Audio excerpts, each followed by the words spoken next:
प्रिय दोस्तों, कहा मेरे पिताजी के लिए आज रथ यात्रा के दिन मैं पत्नी को एक बेटा चाहिए और पीछे आप देख रहे हैं ये रथ है भगवान जगन्नाथ की, सुभद्रा और इस महात्मा ने काम तीनों रथ पर सवार क्या करके उन महात्मा से कहो सुनो वही रथ है।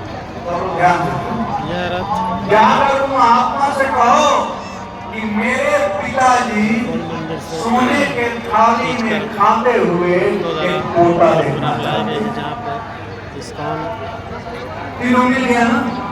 मंदिर के मेरे पिताजी सौजन्य से यहाँ सोने के थाली में खाते हुए एक पोता देखना चाहते हैं।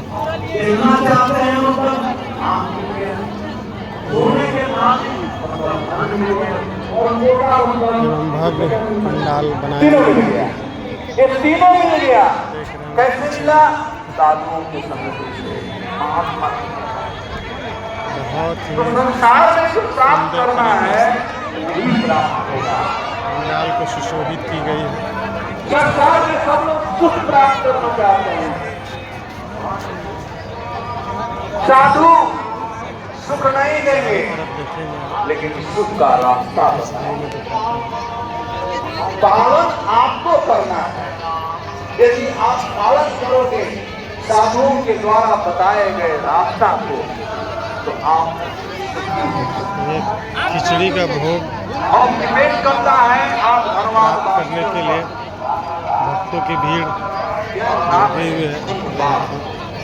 लगता है कि यहाँ के लोग धन के विषय में बात करते हैं और धन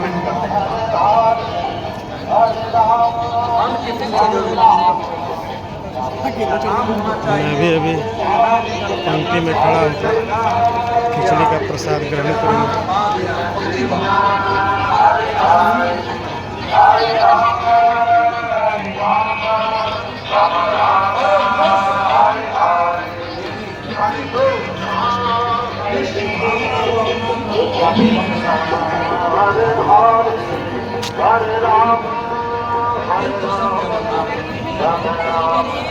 आइए अंतर्राष्ट्रीय भावना स्थापना हुई है ये महिलाएं वो सुखी बनने में सब का जो रास्ता है खड़े होकर वो भी कैसा सुख, टेम्पररी सुख नहीं।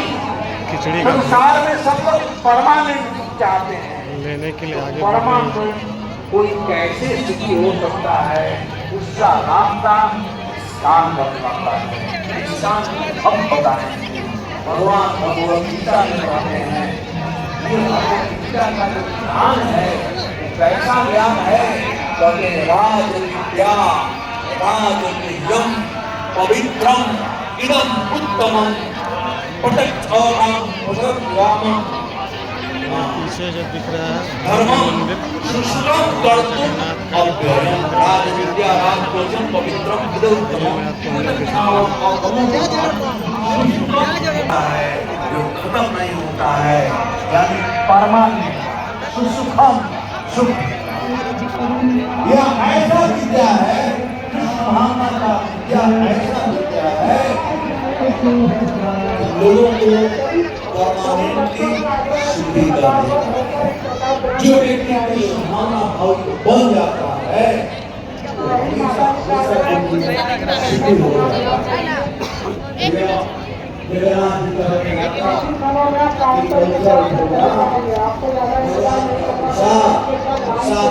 संगति तीनों भगवान आप लोगों को दिया जा रहा है तो एक कार्य के लिए और वह कार्य है आपको सुखी बनाने के लिए।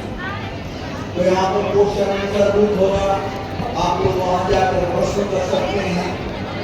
प्रभुपाद जी का ग्रंथशाला होगा, वहाँ पर ग्रंथ है भगवद्गीता भागवतम चैतन्य चरितामृत। आप उन ग्रंथों का अध्ययन कर सकते हैं, उन ग्रंथों को आप लेकर पढ़िए।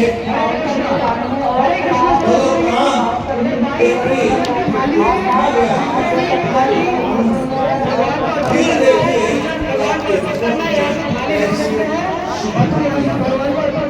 जिसको सुख की प्राप्ति होगी सुख वही सुखी हो सकता है। इसे शांत नहीं। जो शांत नहीं है वो कभी सुखी नहीं हो सकता है। भगवान गीता में कहते हैं अशांतस्य कुतः सुखः। जो व्यक्ति अशांत है वो सुखी कैसे? हरे कृष्णा के भगवान गीता ये मतलब है कैसे और जो भगवान जगन्नाथ जी होते हैं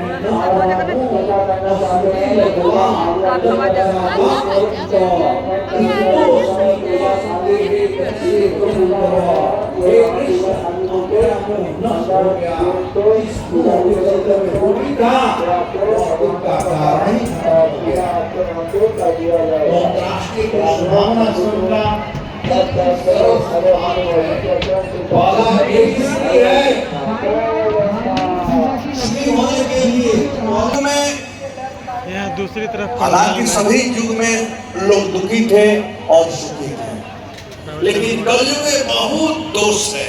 बड़े संत ज्ञानी कलो दोषे निधे राजन। सुखदेव गोस्वामी परीक्षित से कहते हैं, हे महाराज परीक्षित, कलो दोषे निधि, ये समुद्र है दोष का गणना करो तो दोष का गणना नहीं कर सकते हो कि कितना दोष है कलयुग में। कलो दोषे निधे राजन। लेकिन अस्थि एक महान गुण, इसमें एक महान गुण है। सब दोष है लेकिन एक महान गुण है। वो गुण क्या है?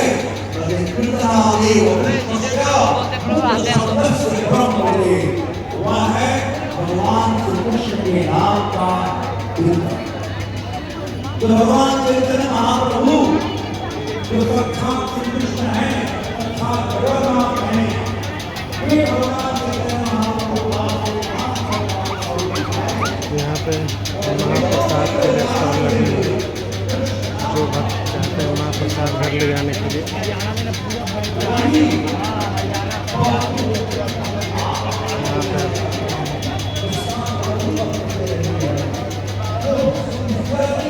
कूपन लेकर महाप्रसाद ले सकते हैं।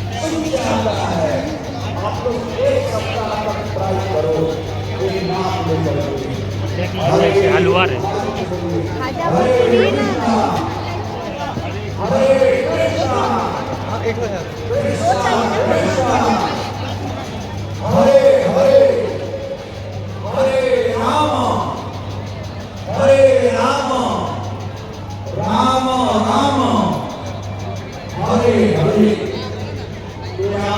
यह स्टॉल संस्था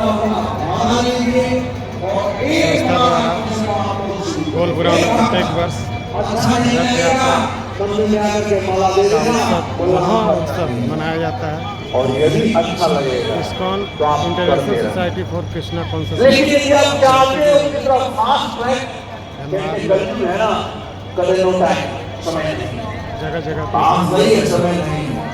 यदि फास्ट ट्रैक करना है गोल तो ग्राउंड उसका भी साधन है। धनबाद दवा तो यही है, लेकिन परहेज भव्य समारोह भव्य उत्सव मनाया जाता है। धर्म आप देखेंगे से धर्म पूर्वक यदि भगवान का कोई सेवा करे और कोई अधर्म पूर्वक सेवा करे, भगवान दोनों का सेवा स्वीकार करते हैं, धार्मिक का भी और अधार्मिक का भी। इस्कॉन का जैसे भागवत में कथा है पुत्रा का, और एक कथा है बहुत सारे कुब्जा कथा है। भागवत में दो कथा है, एक धर्म पूर्वक भगवान का सेवा किया और एक अधर्म पूर्वक भगवान का सेवा किया। पुत्रा गई थी भगवान का सेवा करने के लिए, लेकिन उनका लक्ष्य क्या था? भगवान को